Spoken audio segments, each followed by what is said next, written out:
Welcome back through the journey through Genesis.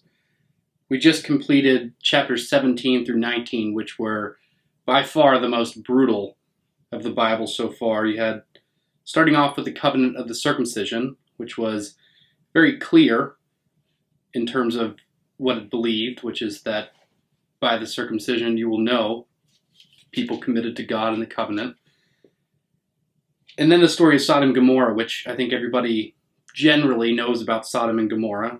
Everyone's heard about it from some cultural reference, but the story itself is brutal and kind of left me thinking a lot about that.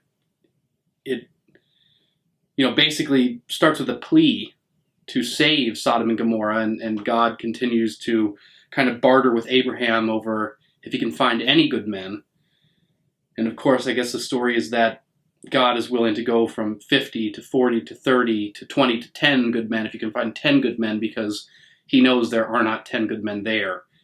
And it's quickly demonstrated how awful the barter system is, offering up of daughters, the slaying of all the men, the further sins of the daughters in terms of getting their father drunk to preserve his seed and sleeping with him. So a really, really brutal, kind of gross couple chapters outlining, the hearts of men.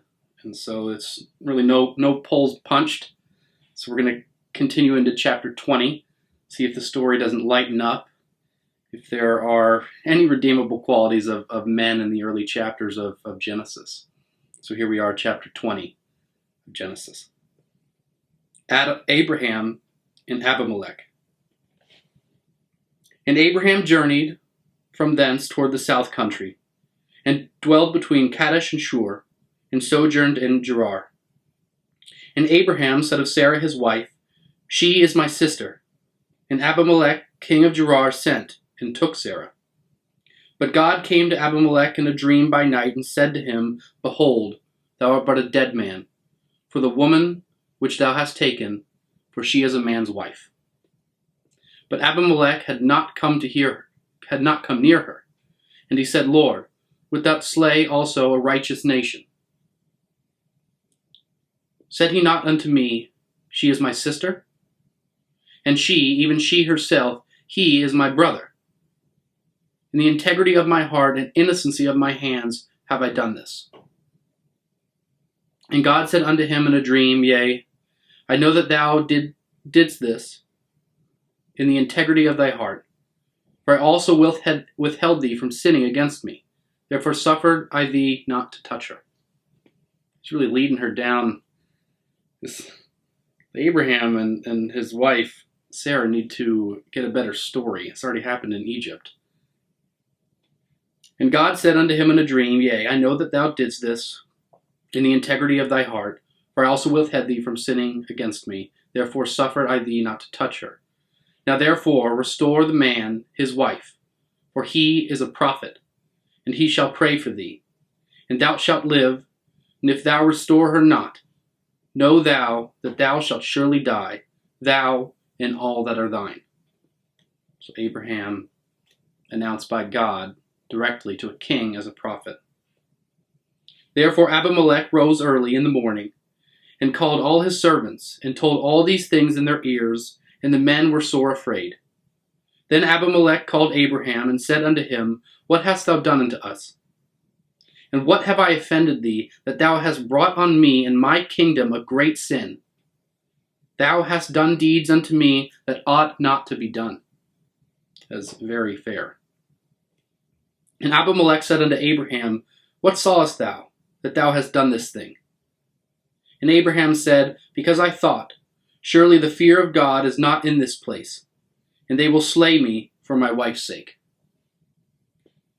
And yet indeed she is my sister, she is the daughter of my father, but not the daughter of my mother, and she became my wife. What? And yet indeed she is my sister, she is the daughter of my father, but not the daughter of my mother. Oh, so Sarah's his stepsister. And she became my wife. Okay, it's a gray area, I suppose. And it came to pass, when God caused me to wander from my father's house, that I said unto her, This is thy kindness which thou shalt shew unto me. At every place whither we shall come, say of me, He is my brother. And Abimelech took sheep and oxen and manservants and womanservants, and gave them unto Abraham, and restored him Sarah his wife. And Abimelech said, Behold, my land is before thee. Dwell where it pleaseth thee. And unto Sarah he said, Behold, I have given thy brother 1,000 pieces of silver. Behold, he is to thee a covering of the eyes, unto all that are with thee, and with all other. Thus she was reproved. So Abraham prayed unto God, and God healed Abimelech, and his wife, and his maidservants, and they bare children. For the Lord had fast closed up the wombs of the house of Abimelech, because of Sarah, Abraham's wife. Quick turnaround for him, but Abimelech seems innocent, relatively, in that exchange. Sarah and Abraham, they have some learning to do, it seems. Chapter 21, the birth of Isaac. And the Lord visited Sarah as he had said. And the Lord did unto Sarah as he had spoken. For Sarah conceived, and bare Abraham a son in his old age, at the set time of which God had spoken to him. And Abraham called the name of his son that was born unto him, whom Sarah bare to him Isaac. And Abraham circumcised his son Isaac, being 8 days old, as God had commanded him. And Abraham was 100 years old when his son Isaac was born unto him. And Sarah said, God hath made me to laugh, so that all that hear will laugh with me. And she said, Who would have said unto Abraham that Sarah should have given him children suck? For I have borne him a son in his old age. Hagar and Ishmael cast out, the continuance of 21. And the children grew, and was weaned. And Abraham made a great feast the same day that Isaac was weaned. And Sarah saw the son of Hagar, the Egyptian, which she had borne unto Abraham, mocking. Wherefore she said unto Abraham, Cast out this bondwoman and her son, for the son of this bondwoman shall not be heir with my son, even with Isaac. And the thing was very grievous in Abraham's sight because of his son. And God said unto Abraham, Let it not be grievous in thy sight because of the lad, and because of thy bondwoman, and all that Sarah hath said unto thee. Hearken unto her voice, for in Isaac shall thy seed be called. And also the son of the bondwoman will I make a nation, because he is thy seed. And Abraham rose up early in the morning, and took bread and a bottle of water, and gave it unto Hagar, putting it unto her shoulder, and the child, and sent her away. And she departed and wandered in the wilderness of Beersheba. And the water was spent in the bottles, and she cast the child under one of these shrubs. And she went away. She left the baby under a bush. And she went away and sat her down over against him a good way off, as it were a bow shot. For she said, Let me not see the death of the child. Oof. And she sat over against him, and lifted up her voice, and wept. And God heard the voice of the lad, and the angel of God called to Hagar out of heaven, and said unto her, What aileth thee, Hagar? Fear not, for God hath heard the voice of the lad where he is. Arise, lift up the lad, and hold him in thine hand, for I will make him a great nation. And God opened her eyes, and she saw a well of water, and she went and filled the bottle of water, and gave the lad a drink. And God was with the lad, and he grew and dwelt in the wilderness, and became an archer. And he dwelt in the wilderness of Paran, and his mother took him a wife out of the land of Egypt. That's a test of faith. Take your baby into the wilderness and leave him to die. And only when she had done it, he was saved, as I read that. The covenant with Abimelech. And it came to pass at a time that Abimelech And the Phicol, the chief captain of his host, spake unto Abraham, saying, God is with thee in all that thou doest.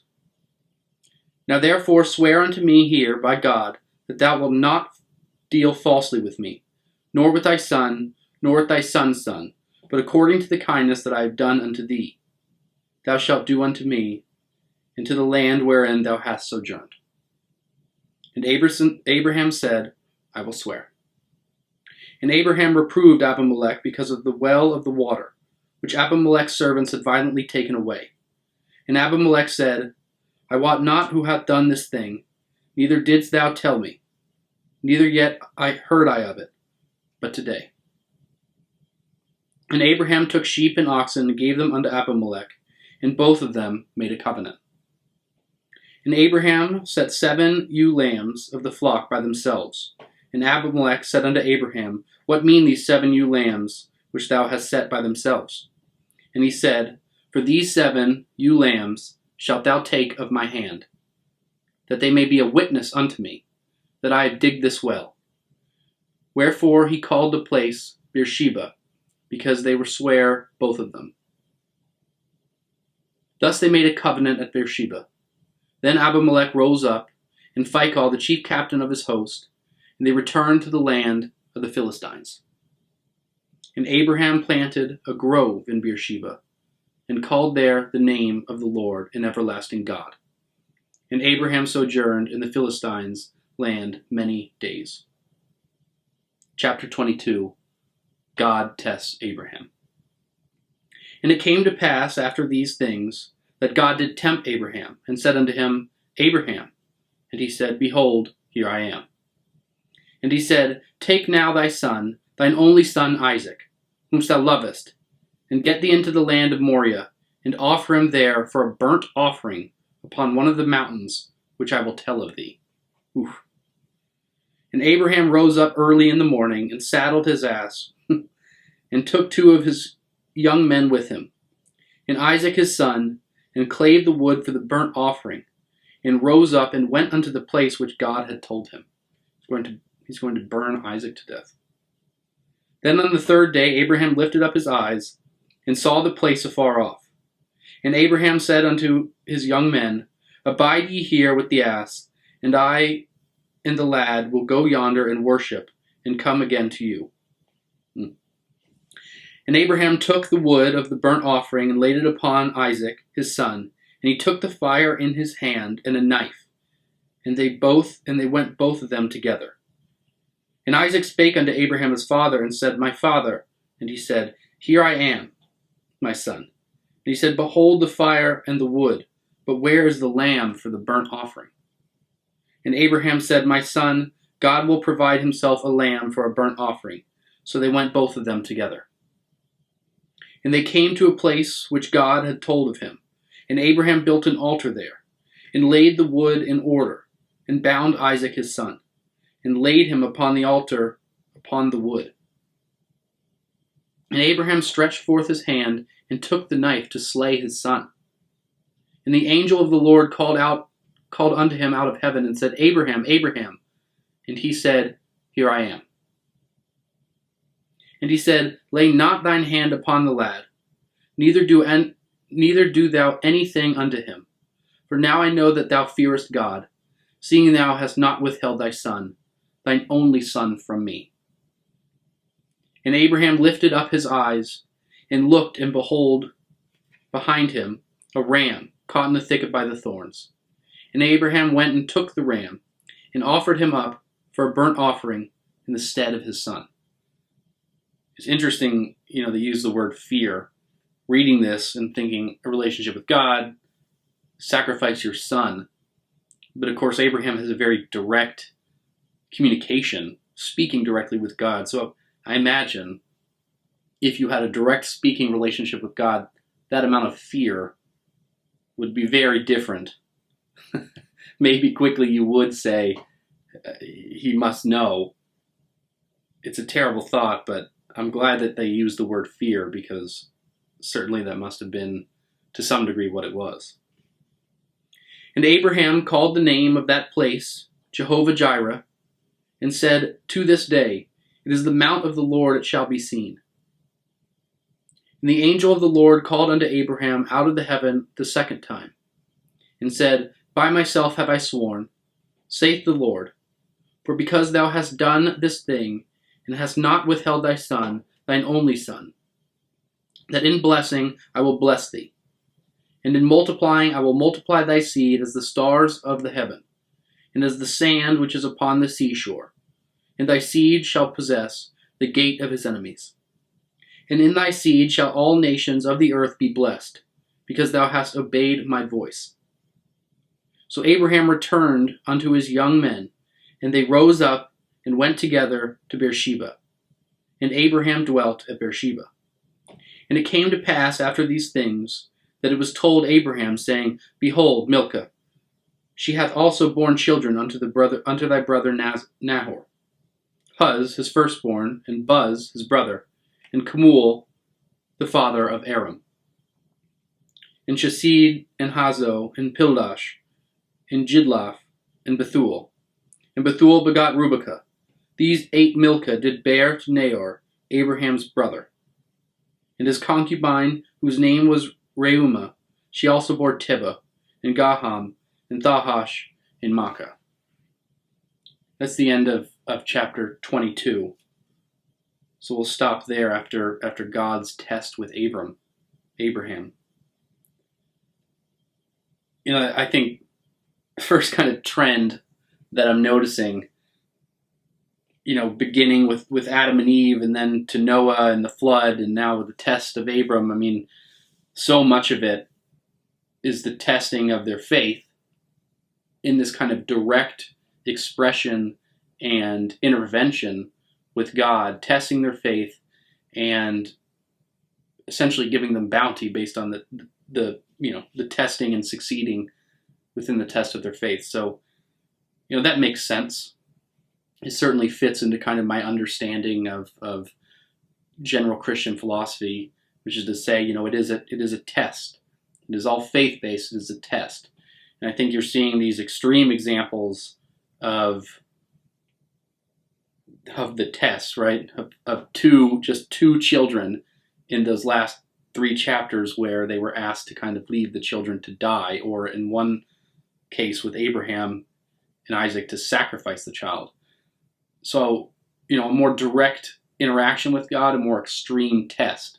And you can imagine if you had that direct connection, you might be more willing to accept this sort of level of faith. But today it still seems to be part of the communication, is to say the people who have the faith are the ones who are rewarded, whether it be with heaven or with bounty in life or with happiness or with family. That theme seems to be around. I'm certainly glad no booming voice is asking me to sacrifice a son. I don't know if I would stand the test that Abraham just passed. So much better chapters, or at least much happier chapters, I would say, than the previous. So that's the end of chapter 2, and we'll continue on.